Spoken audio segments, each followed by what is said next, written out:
Hey everyone, it's Daphne from Scrap and Crate, and we're gonna finish the album. Yay! We're gonna finish working on Stamperia's Imagine, and so what's left? Well, we gotta do the inside, the outside, and then get our pages installed. So I'm hoping we're gonna be able to get this all done in one setting. So I'm gonna start by doing the inside, and I wanna share with you a mistake I made. So while I was at Creativation I was trying to get this out before I left, but it didn't happen, so I took it with me. And I worked on it while I was away, and I made a mistake and accidentally cut down my two pieces that were going to go on the inside of the covers. I cut down everything to fit on an 8x8 page. Well, the outside of the book is 8.5 by 8.5. So rather than use a mat that was going to have a really large border around it, which is one solution, I found a piece of paper, or actually two pieces of paper that I could use, and they had already been cut down too short, but they were still wide enough. And I'm going to show you what I mean. I had found, and I have to match them up again. Sorry, I think it goes this way. Is that right? No. That's not right.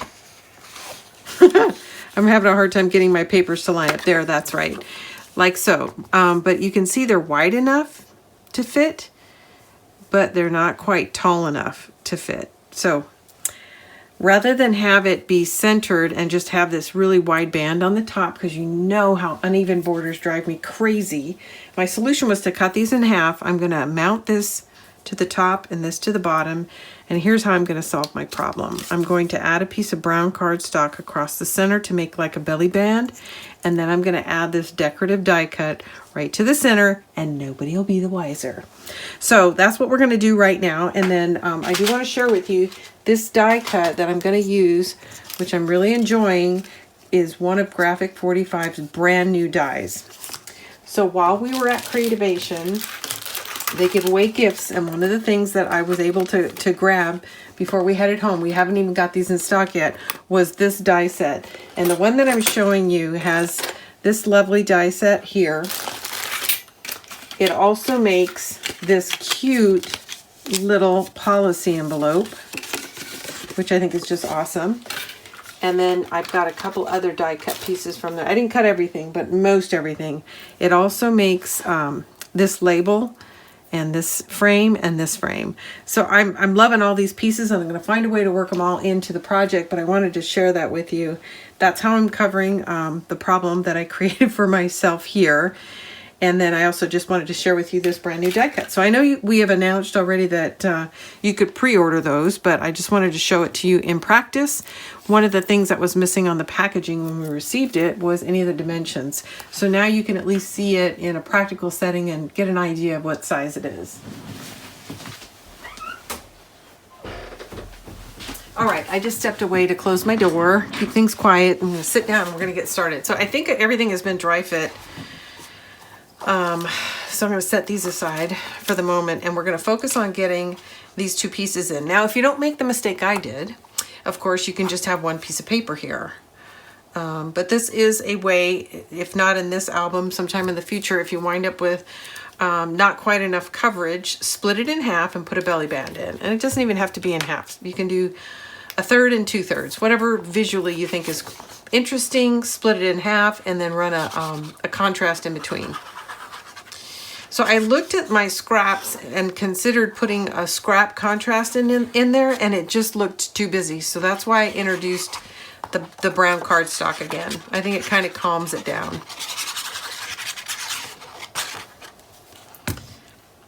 Okay, if I had something in that sort of blue gray, I would have used it, but it didn't really, I couldn't really find anything that I was happy with. All right, but you'll see when I'm done. I mean, if you didn't know I made the mistake, I think most people won't even realize it. They'll just see that belly band. It's really not a belly band because it's going to be firm. It's more like a belt. Can't get anything under it. They'll think it's just a design feature. So there's always a way to recover.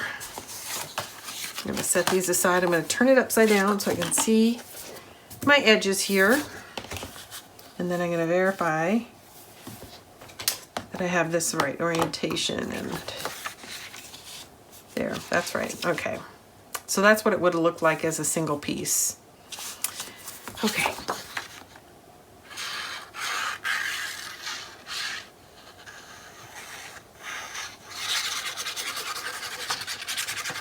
Oh, so I was asking you guys what you guys want me to work on next. So guess what? I messed up when I said all 3 collections. We're getting all 3 collections, but we're not actually getting Farmhouse until mid to late February. So my next, based on that, and based on your responses, it was Farmhouse first and Blue Ocean second. But I don't have the Farmhouse and won't until mid-February. So the next one I'm going to do is going to be Blue Ocean. And then when I'm done with that, as soon as I get Farmhouse in, I'll do something with it too. But it won't be the next one because it's not here. I had mixed up Farmhouse and Floral and Fauna, or I can't remember the name of it. Anyways, I kept mixing them up. And I thought that was the one that was coming later, but not. So forgive me. It was actually pretty close. Farmhouse was winning out, but it was pretty close. So, okay, so now we're gonna lay this down. I'm just centering it. And I can see I need to trim it, which I should have done before I put glue on it, but it was getting too close to the score line here. Okay. And it looks like I over trimmed it a little bit. I can live with it. That's it. Okay, now we're gonna use this beautiful die cut, which again, I'll pull this in, is coming from the Graphic 45, the new die set, and it's called the Policy and Decorative Dies. And we're gonna put it right here. And it's gonna look like I designed it this way all along.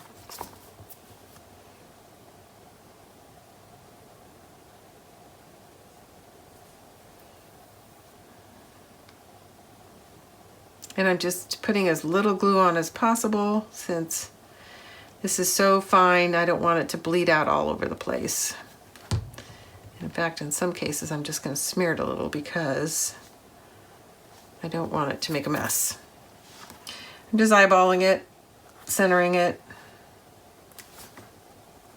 Needs to come down a little. So while I'm doing this and waiting for it to dry, I learned a little bit. I have not used a lot of dies in my projects, although I really like them. A lot of times I feel kind of pressured to get content out for you guys, and it really adds a lot of time to your projects. It also adds, I think, just a great deal of interest and depth. So if you are making an album, it's really nice to add these detailed elements. Having said that, like I said, it does add a lot of time to the process, and I'm always trying to get content out. But anyways, to get back to what I learned, I put this die in my die machine this way, and I ran the die the same length as the opening, so I ran it this way, and I did not get a good clean cut. When I turned it this way and ran it through, it cut beautifully. So I thought that was kind of interesting. I had not known or learned that before, or even heard anybody say that. So if you have a die and it's some type of a rectangle, put it in lengthways and feed it through your die machine this way and not this way. I think you'll be happier with the result. It practically popped out of the die. I didn't have to pick it out, and then it came out perfectly. I didn't have any pieces that didn't want to release. So I thought that was kind of interesting, and interesting that I'd never heard it. I'm sure somebody said it somewhere, but I've never heard it. Okay, let's do this again on the right side.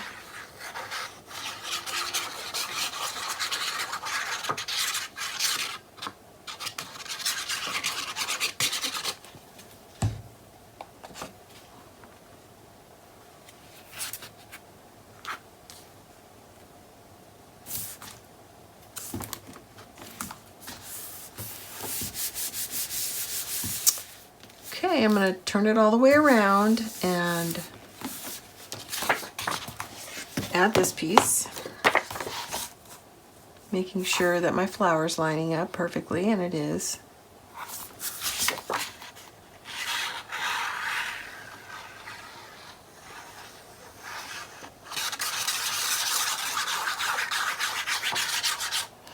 So when we get done with this, we're going to work on the cover and the spine, and I'm going to show you what I have in mind for decorating the cover, but I am not going to do the complete embellishment and record it. I'm going to show that to you in the walkthrough, but I'm going to kind of lay it out so you get an idea.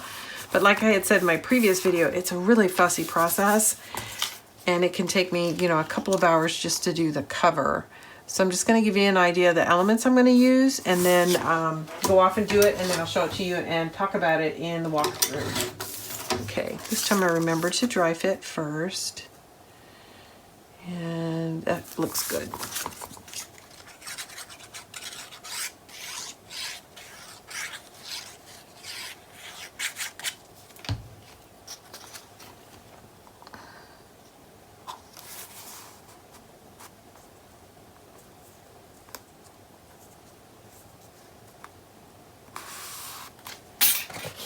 Okay, I'm going to straighten that up. Okay, and then I have one more of these die cuts, and again, it's from the Graphic 45 Policy Envelope collection. And I'm going to add some glue to this, and we're going to get it down. We're going to go focus on the outside. So one of the things that happened while I was working on this is I got a request for somebody asking me how to attach a Tim Holtz Swivel Clasp to the spine. So I am going to attach one of those to the spine, and I'll do that as part of this video, although I'm not going to add the charms, and mostly because I don't have the charms handy while I'm sitting here. So I will show you how to attach it to the spine, and then once it's attached, you can add your charms whenever you locate them or whenever you're ready to. But I'll show you how to add those two pieces of hardware, and that'll happen as part of decorating the outside because it has to get done before I install the spine.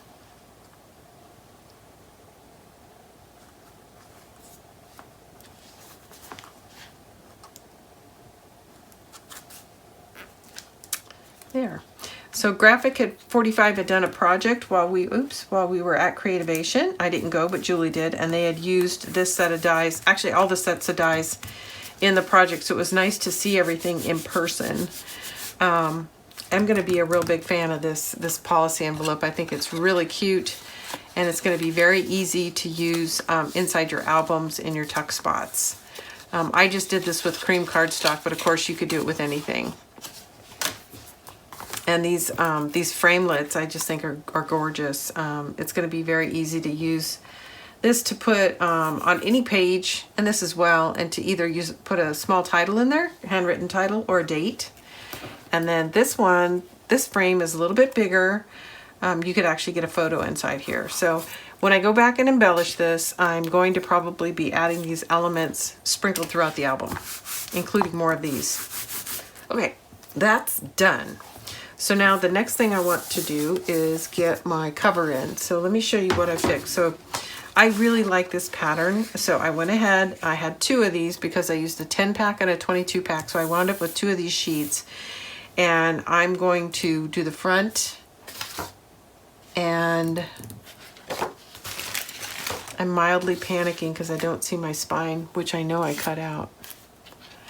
The front and back in this, and then I've got a spine piece, which I don't see. Hopefully I dropped it on the floor. But I'll dig for that in a few minutes. Even if I can't find it, I'll find a replacement for it. And I think this one is a little bit darker and richer, so I think I'm going to use this one on the cover and this one on the back. So it's going to wrap around front back. As you can see, it's actually the cover sheet for the collection. Okay. So I want to make sure I got my book right side up, and this is right side up. Let's get my cover on. Dry fit it first. Right on, it's right on. So just got to add some glue here.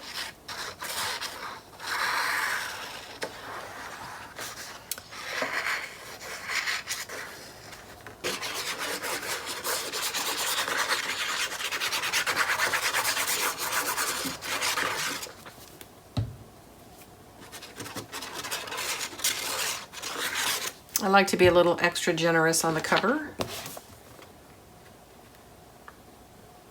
Generous with the glue, that is. Now I'm going to swing this around so I can see these 3 sides clearly before I completely burnish it into place. It's my last chance to do any kind of adjustment. Okay. Hey, I want to give Jane Farnham a shout out. Before I sat down, I was looking at some email and she sent me the funniest little email. So she had just finished a project using Penny's paper dolls, and she had made, I haven't seen it yet, but she told me that she had made these Penny's paper dolls books for her granddaughters, and they're, you know, made so that they can actually play with the paper dolls. Anyway, she talked about it not being precise. And she had actually written the letter to Julie and told Julie not to tell me, and I think that's the funniest thing. It is kind of my thing. I can go overboard a bit, but anyways, I saw that and I was tickled by it. I think I laughed for 20 minutes. I even had to read it to my husband. So there you go. Who thinks I'm all over the place and not precise? Because he's an engineer, so it's all in your perspective, I suppose. Anyways, I really enjoyed that. It's great hearing your stories about your progress and your projects and what's working and what's making you crazy. It's all fun. So thank you for sharing that, Jane. That was very entertaining and kind of made my day. All right, and I hate to say these things on video because I never know when you're going to watch them, but today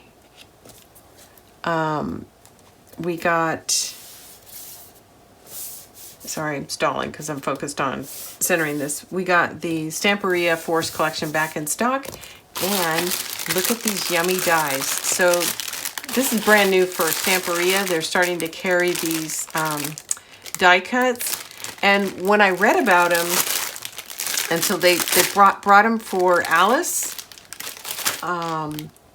Oriental Garden, Cosmos, Forest, and House of Roses. So far, those are the collections that have these. But when I read about them, die cuts, I actually thought they were like paper die cuts. But when I got them, they're chipboard. So they're not quite as thick as like a graphic 45 chipboard piece, but almost. So they're quite rigid and quite dimensional. So I'm very anxious to use some. Anyways, I was pretty excited when I saw those, and I know you guys will be too. I just sent an email out if you're subscribed to our mail list on our website, sharing with you guys that those are back in stock. So take a look at them. Well, in stock for the first time are the die cuts, but back in stock is the Forest Collection, which pretty much blew off the shelf. I'd like to do a project in it, but honestly, you guys are buying it faster than I can make a project in it, at least for the moment. Okay. Before I go any further on the outside, I'm going to go ahead and open it back up, and we're going to get our pages laid in. And here they are. This way, yeah. Or this way. I've got to make sure my words are right set up. So this is page 1, and it's hard to tell because I did the same base page on the front and the back, but I just remember which designs I had on the front. So we need to get our pick tool out so we can get the tape off our hinge when we're ready. And part of the reason I want to go ahead and put the pages in is, as I'm working with the rest of the book, I don't want the cover to collapse on itself, so it'll hold it up in place a little bit better as I'm embellishing the cover. So with that said, let's slip this on and see how it fits. It's probably going to be kind of snug because this paper is super thick, as I've mentioned. Oh, and I was talking about this page, I think it's this page, where I have a double flap, and how my magnet wasn't going all the way through. Part of that is because it's so thick, but somebody else had given me a tip in the comments, there we go, about magnet placement, so you guys should take a look at that. I hope you guys read each other's comments because you guys add some very helpful hints and tips. There's a lot of experience out there to be drawn on. Okay, so now I'm going to lay these down, take a look at this, and make sure it's laying in straight. And it is. That looks pretty good.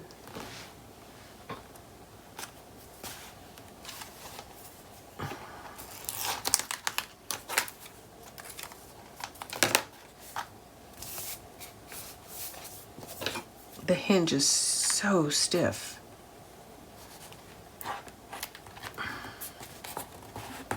It really wants to stand up and not lay down.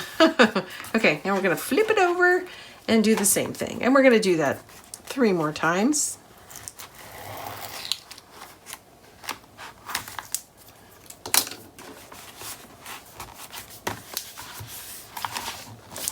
Okay.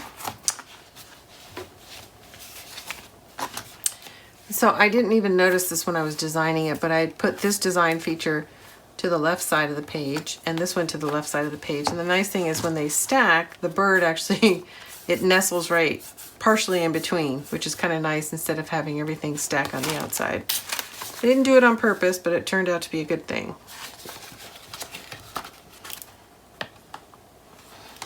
I didn't, the planning process for this album was a real challenge because part of it actually got done on the road out of my suitcase. I don't recommend it. I don't recommend it. I need all the table space I can get to organize, so that was kind of a challenge. Also, the light in the hotel was horrible.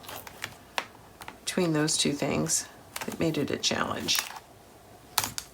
But because I had started cutting while I was away from home, I was pretty much committed to some of the designs. Can't uncut the paper. But if I figure that out, I'll let you know.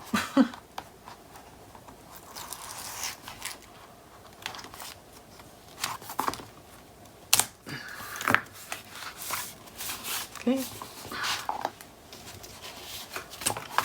Here we go. Moving right along. Okay, 2 more.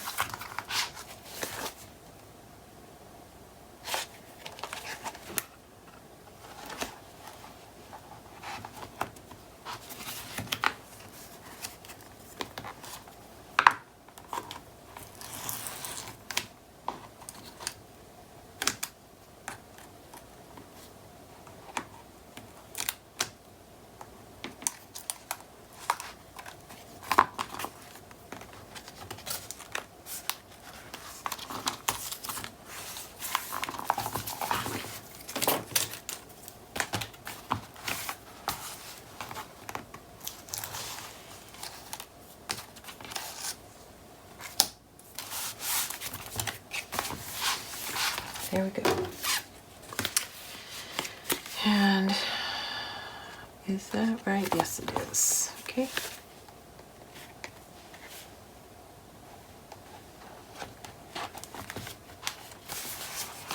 Okay.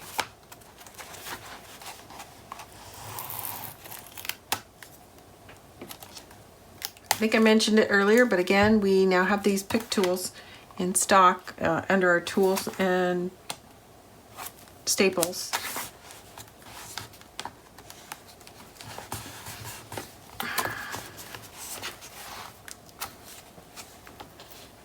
That didn't go down right. Hang on. We're going to do that again. I'm going to try to do that again.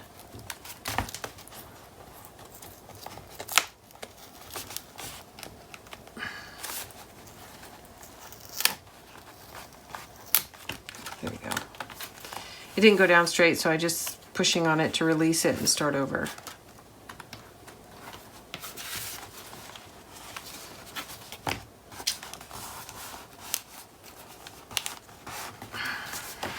There we go.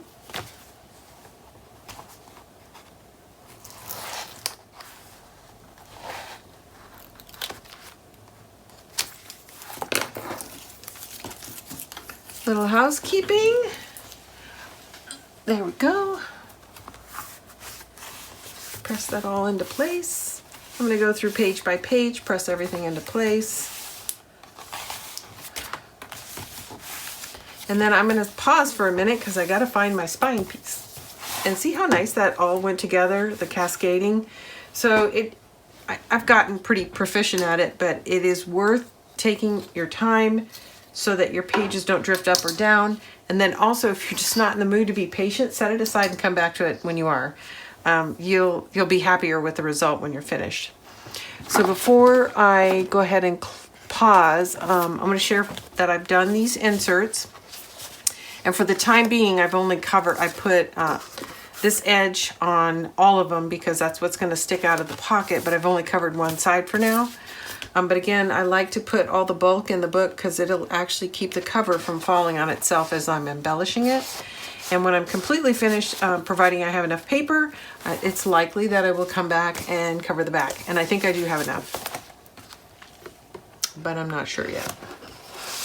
Have to finish the embellishments first.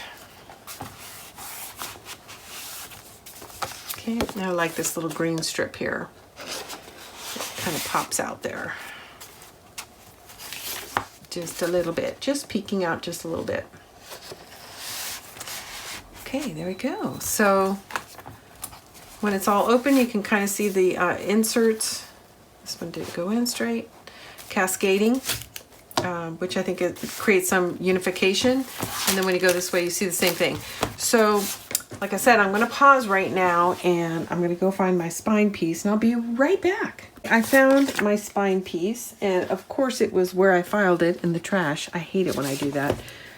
But I never empty my trash out in the middle of a project. So I have a scrap trash and it never gets emptied until I'm completely done with the project, because I often find myself going back to find scraps or elements to embellish with. So at least they're all in one spot. So I am going to share with you the installation of these Ideology, Tim Holtz Ideology. They're called Swivel Clasps. So I'm going to share that with you. And honestly, I don't know why they're called Swivel Clasps, because they don't really swivel. It's really more of a rocking motion. So it'll open. It's really stiff.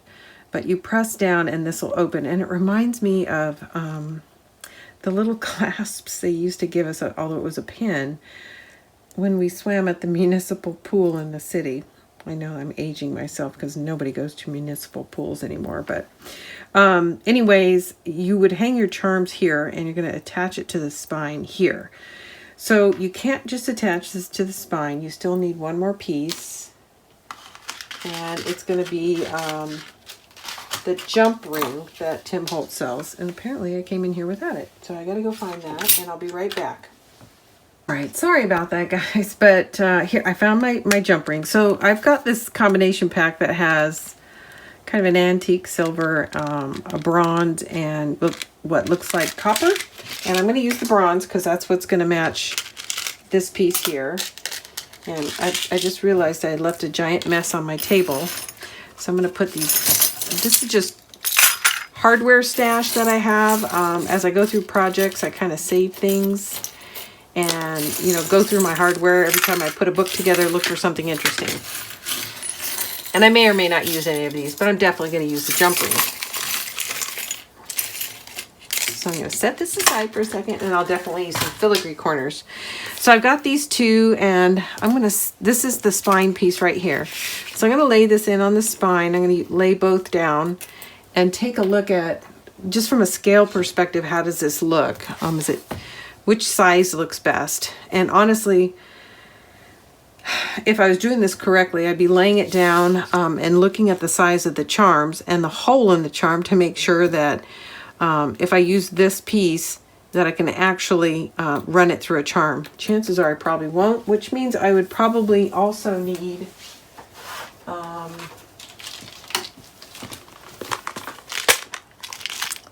some jump rings. So I could run these jump rings through here and then add a charm to that. And I have some larger ones here too. So those are probably going to be the elements you need to get this attached. So the first thing you're going to need is this Tim Holtz jump ring, which is a brad that has a loop on it, which will hold this jump ring. And that's the key to the whole thing, because if you don't have this, there's really no way to attach that. So I'm going to go ahead and eyeball this and poke a hole here. Try to find, here's my owl. And an owl's just something with a sharp tip, so you can create a hole. You can punch it if you want. I don't like to punch it because I want my hole to be as small as possible. And I'm just verifying this is in fact the top. It is. I think I want it to hang about right there. So that's where I'm going to punch my hole. And I'm just eyeballing it. Okay. So now I'm going to pick it up and run this through and make it widen my hole, because you have to get these tabs through the hole. So you're going to close the tabs, poke it through the hole, and then open it back up. And then I like to tape it in place so it won't spin around. And I'll show you what I mean in just a minute. So I've got these two pieces closed. I'm going to pinch them together and push them through that hole. There we go.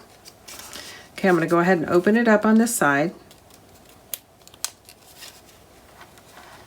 Sorry, I'm going to keep looking up to make sure I'm staying in frame.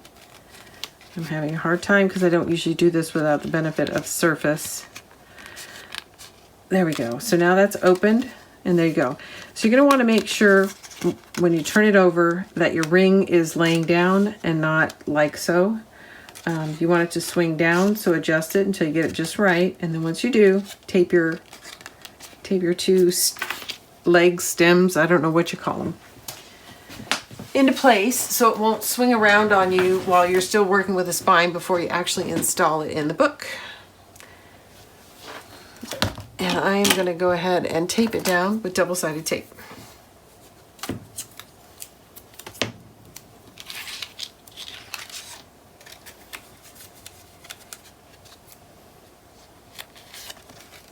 Okay. Now you can be reasonably sure it's not going to swing around. Okay. Now I would do a little bit more work here on these pieces. This is ready to install. So we're going to go ahead and install this. Then I would do all the decorating of what's going to hang on these, whichever one you want to use, outside the book, and at the last minute add this to this. But there's no reason to put all that stress on your spine until you're finished. So I would say do all your work outside and then add it at the last minute. And if you want, you can even wait to add this whole thing to the last minute. But I find if there's not a lot of weight on, I can put it on my spine and it doesn't want to slip around. Okay, so let's do that. Let's make sure which way is up. Always a good thing to know. That's up. Not really my pick tool, but it's handy. And it works. So the rest of this is going to have glue on it.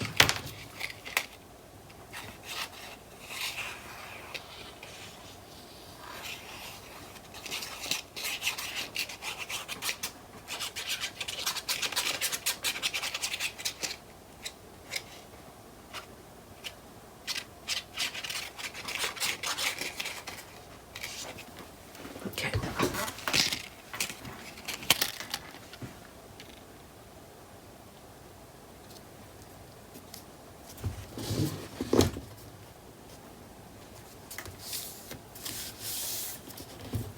And I'm just looking to make sure my lines on both sides are looking pretty good. It's hard to get it perfect, but it's worth spending a minute on adjusting it up and down until it looks pretty good. And I'm pretty happy with that. And it looks like I didn't get quite enough glue here, so I'm going to go ahead and adjust that as well while I'm here. I'm going to add some more glue.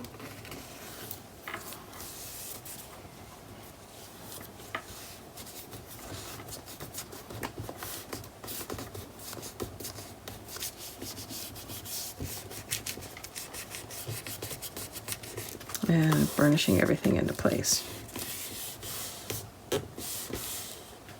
Okay, so that is done.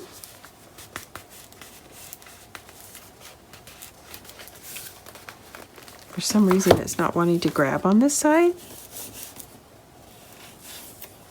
Even though I feel like I got enough glue in there, I'm going to try again. We're going to get some glue in there. There we go. Now I'm going to probably regret how much I put in there, but okay. I'm going to hold that into place for a second. There we go. All right, so now the next thing we're going to do is go ahead and, like I said, I don't have my charms lined up. So I can't add charms to it at the moment. Well, I might be able to add one. So I think I've got a key in here. And I find that keys work with everything, which is kind of nice. Oh, okay, and I have a butterfly, so let's do that too. So I've got a butterfly. I'm definitely going to use some Filigree Corners as we decorate it. And let's see, what else? Here's a key. I have a tiny little key here. So I'll use that. And you can always use a rose, so we'll use a rose too. All right, now if you buy the collections from us, we'll probably have a different set of charms, but that's what I'm gonna use. We're gonna use these three. So the next thing I need is a couple pieces, a couple tools.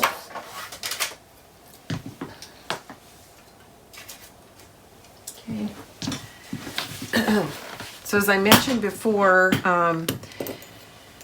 you need to either open this up or attach everything using another ring. And I tried to open this and this is really stiff. So even if you want to open it, you might have to use pliers because it is very stiff. Ow, that hurt.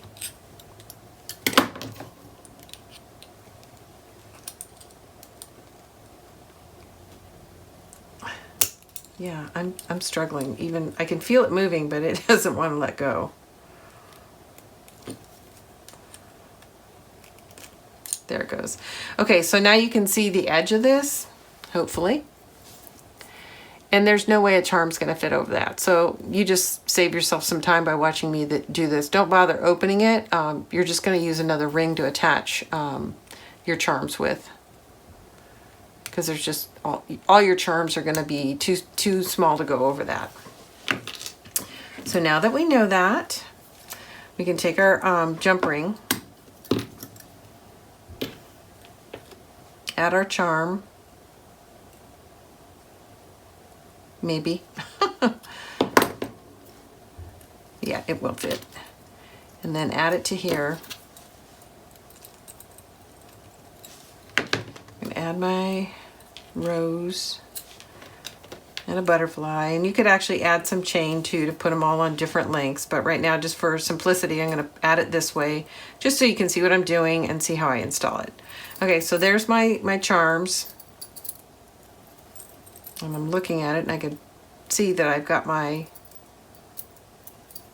butterfly and my rose are going in opposite directions, so I'm going to change that. Not all charms, but the butterfly and the rose have a front and a back, so I just turned it around so they're both going the same way. And then you're going to want to hold your charm up from the end to see which direction the charms want to lay in. So when you attach it to your ring here, you've got it going in the right direction. And it looks like that is the right direction. So the next thing I'm going to do is open up this jump ring and attach it to that.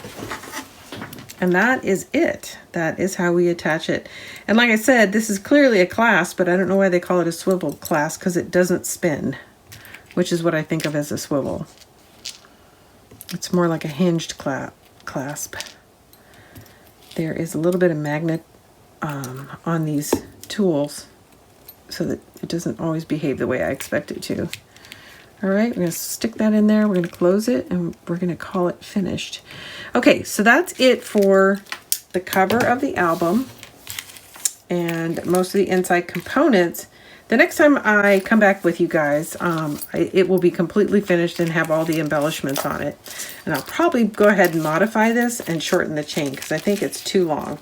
So I may take about half of the links out and shorten it, but I'll cover that in the walkthrough. So thanks everybody for tuning in. That's the end of Imagine. When I come back, it'll actually be the walkthrough, and I'll talk about how I've gone through and embellished. Oh, I forgot. I was going to show you some of the key elements I'm going to use on the cover, but I'm not going to put them down yet because this is where, like I said, all the shuffling goes into effect. So I had identified this cut apart, this cut apart, and I've got chipboard on the back of them. That's why I can find them so quickly. I'm going to use a tag, and then the last thing I'm going to do is there is this beautiful dress form, and I don't see it at the moment, that I fussy cut, and I'm going to use that as part of the feature on the front. Here it is. So here's the fussy cut. So I fussy cut and cardstock backed the form. And I'm planning on doing something like this.